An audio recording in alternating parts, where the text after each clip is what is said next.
Hi everybody, कैसे हैं आप सब? I hope you are doing great. In today's video, I'm going to make you practice. As usual, I come up with the topic and make you practice. So today I have taken so many structures along with daily use sentences so that you can practice with them and improve your spoken English, okay? So let's get started now.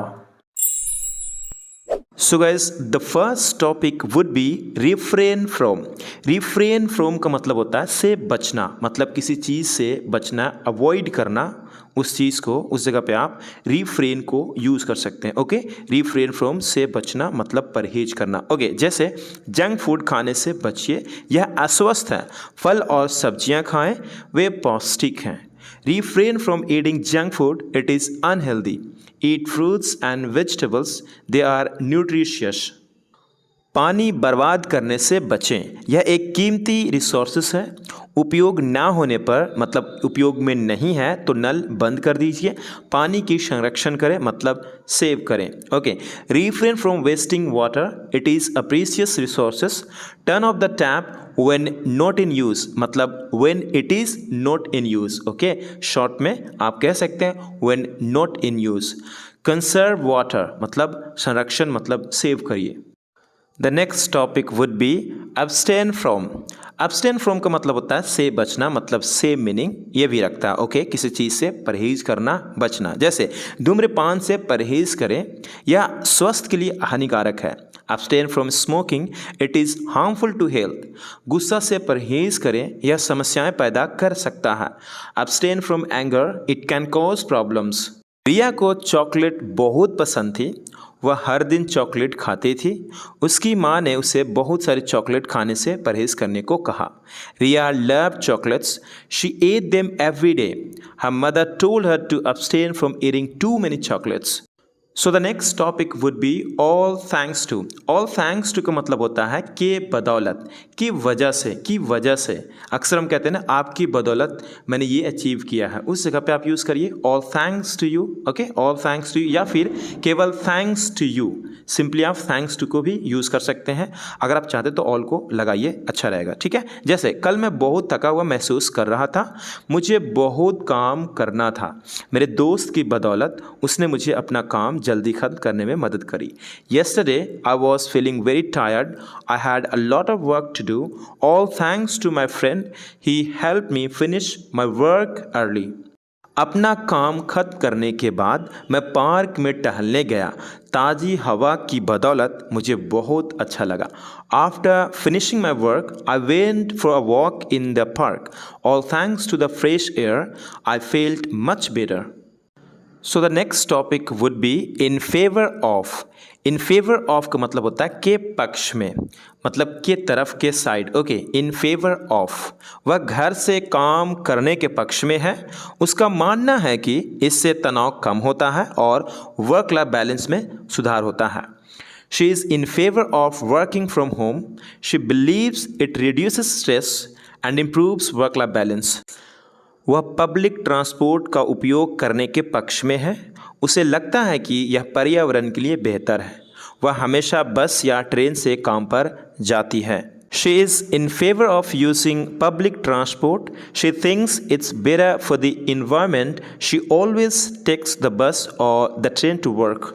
The next topic would be in support of. In support of का मतलब होता है के समर्थन में। Okay, in support of, गरीबों के समर्थन में बच्चों ने अपने पुराने खिलौने अनाथालय को दान कर दिए। उन्हें अपनी चीज़ें ज़रूरतमंद लोगों के साथ साझा करने में खुशी हुई। उन्होंने देने का महत्व सीखा। In support of the poor, the children donated their old toys to the orphanage. They felt happy to share their belongings with those in need. They learned the value of giving. पर्यावरण के समर्थन में हमें अधिक पेड़ लगाने चाहिए। पेड़ ऑक्सीजन प्रदान करते हैं और हवा को साफ करते हैं। आइए अपने ग्रह को हरा भरा बनाएं। In support of the environment, we should plant more trees. Trees provide oxygen and clean the air. Let's make our planet green.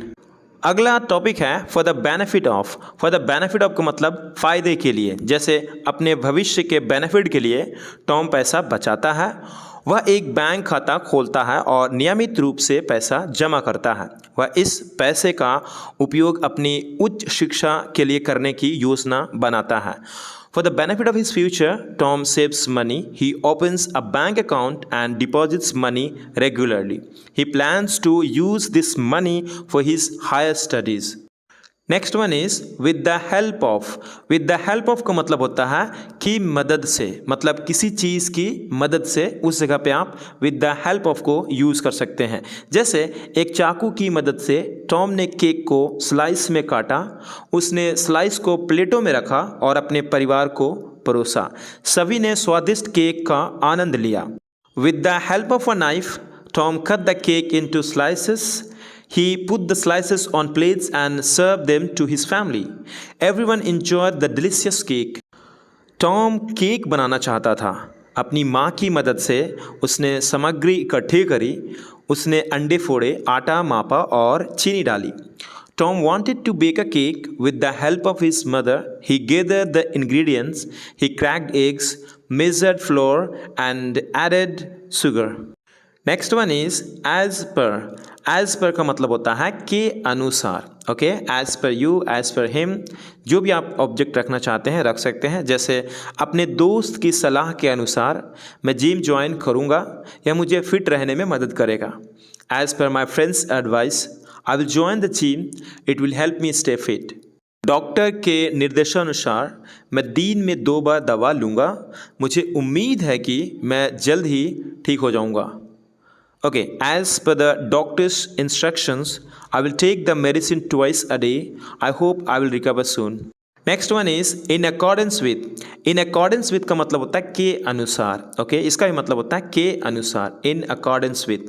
Company की नीति के अनुसार सभी कर्मचारियों को वर्दी पहननी चाहिए। वर्दी नीले और सफ़ेद रंग की है, यह प्रोफेशनल और साफ सुथरी दिखती है। In accordance with the company's policy all employees must wear a uniform. The uniform is blue and white, it looks professional and neat. Next one is in line with. In line with का भी मतलब होता है के अनुसार। अपनी दैनिक दिनचर्या के अनुसार रवि स्कूल गया, उसने कड़ी मेहनत से पढ़ाई करी और रेसेस के दौरान अपने दोस्तों के साथ खेला। In line with his daily routine, Ravi went to school. He studied hard and played with his friends during recess. School की घंटी के अनुसार रवि घर लौटा, उसने अपने परिवार के साथ खाना खाया और फिर अपना होमवर्क किया। In line with the school bell, Ravi returned home. He ate dinner with his family and then did his homework. Next one is in agreement with. In agreement with का भी मतलब होता है के अनुसार, के सहमति से।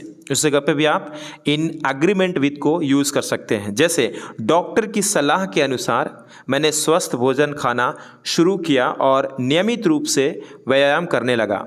अब मैं बहुत अच्छा महसूस कर रहा हूँ, मेरा स्वास्थ्य काफ़ी सुधर गया है। In agreement with the doctor's advice, I started eating healthy food and working out regularly. I feel much better now. My health has improved significantly. आप यहाँ पे I am feeling much better now कह सकते हैं, कोई दिक्कत नहीं। अगला सेंटेंस है शिक्षक के निर्देशों के अनुसार मैंने समय पर अपना होमवर्क पूरा किया। वह मेरे काम से बहुत खुश थी, मुझे अपने ऊपर गर्व है। In agreement with the teachers instructions I completed my homework on time. She was very pleased with my work. I'm proud of myself. अगला टॉपिक है as stated by.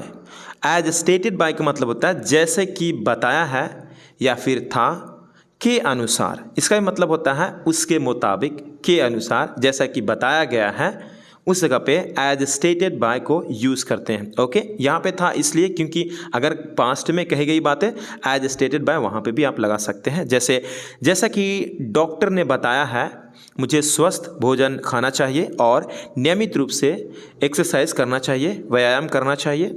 As stated by the doctor I should eat healthy food and exercise regularly. जैसा कि मेरे शिक्षक ने बताया है मुझे परीक्षा में अच्छे अंक प्राप्त करने के लिए कड़ी मेहनत करनी चाहिए। As stated by my teacher I should study hard to achieve good marks in the exam. यहाँ पर एज स्टेटेड पैसिव में यूज़ किया गया है, आपको ज़्यादा जानने की ज़रूरत नहीं। अगर आप चाहते तो मैं बताता हूँ, इट इज़ या फिर it was, it has been, इस तरीके से आप दिखा सकते हैं। इट हैड बीन पास्ट में, लेकिन ऐसा नहीं होता, शॉर्ट में आपको ऐसे ही देखने को मिलेगा। आप इसी तरीके से बोलना प्रेफर करिए।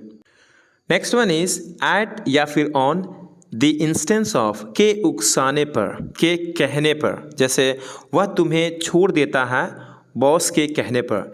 ही लेट्स यू गो मतलब तुम्हें जाने देता है at the instance of the boss. मैं तुम्हें उसके उकसाने पर पीटा था। I beat you at the instance of him. अगला टॉपिक है कोअर्स इनटू। कोअर्स इनटू का मतलब होता है जबरन काम करवाना या फिर मतलब मजबूर करना। उस जगह पे आप कोअर्स इनटू को यूज़ कर सकते हैं। जैसे मैंने उसे वह काम करने के लिए मजबूर किया था। I coerced him into doing that work. अगला सेंटेंस है कल रात उसने मुझे अपने घर पर रुकने के लिए मजबूर कर दिया। Last night he coerced me to stay on his house. यहाँ पे टू भी आप लगा सकते हैं, इनटू या फिर टू दोनों चलता है। ये आपको न्यूज़पेपर में देखने को मिल सकता है, मैगजीन्स वगैरह में, ठीक है। अगला टॉपिक है it's not that.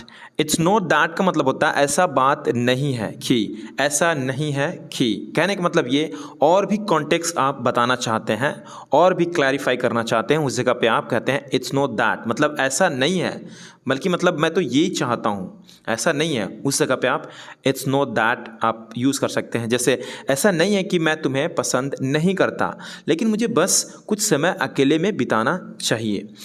It's not that I don't like you, but I just need some time alone. ऐसा नहीं है कि मैं इस विचार के खिलाफ हूँ, मुझे लगता है कि हमें और जानकारी की ज़रूरत है। It's not that I'm against the idea.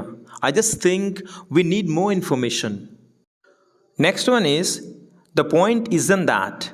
The point isn't that का मतलब होता है बात ये नहीं है कि, मुद्दा ये नहीं है कि, मतलब कि और भी इंफॉर्मेशन देना चाहते हैं। उस जगह पे आप कहते हैं द पॉइंट इजंट दैट कि मैं आपसे ये नहीं कहता। सिमिलर है इट्स नॉट दैट, आप उस जगह पे इसे भी यूज़ कर सकते हैं। जैसे मुद्दा यह नहीं है कि हमारे पास समस्याएं हैं, हर किसी के पास समस्याएं होती है। मुद्दा यह है कि हम उनके साथ क्या करते हैं। The point isn't that we have problems, everyone has problems, the point is what we do with them. Guys, अगर आप सीक्वेंस में मतलब लाइन वाइज में सभी स्ट्रक्चर्स ई बुक में चाहते हैं तो ऑलरेडी मैं 3 ई बुक बना चुका हूं, जिसके अंदर में सारा चीज़ आपको मिलेगा, सीक्वेंस में होगा, आपको सारा कुछ देखने को सीरियल वाइज में मिलेगा। अगर आप चाहते हैं तो लिंक डिस्क्रिप्शन में जाकर के आप चेकआउट कर सकते हैं, ले सकते हैं। It's affordable, you can buy it if you want.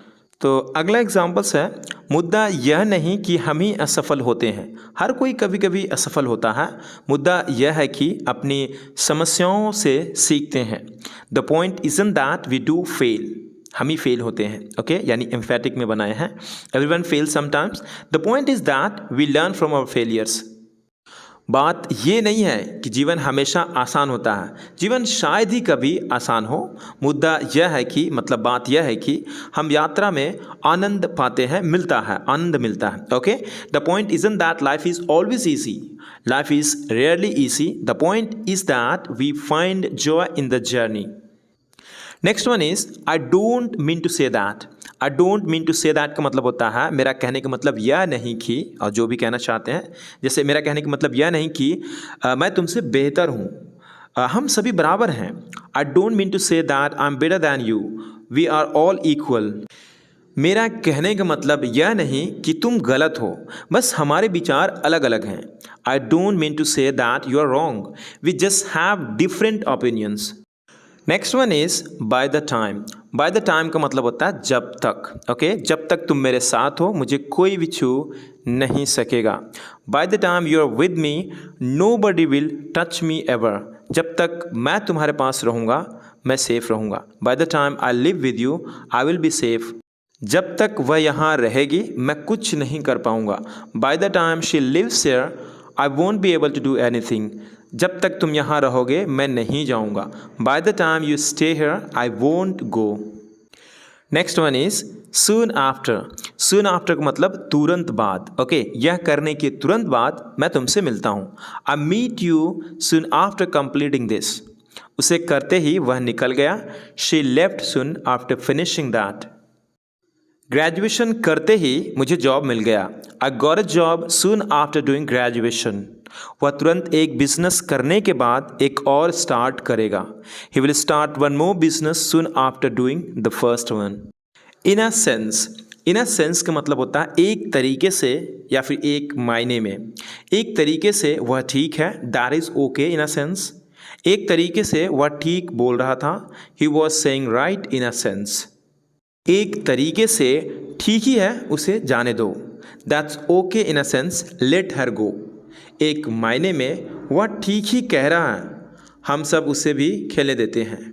He is saying right in a sense, we let him play as well.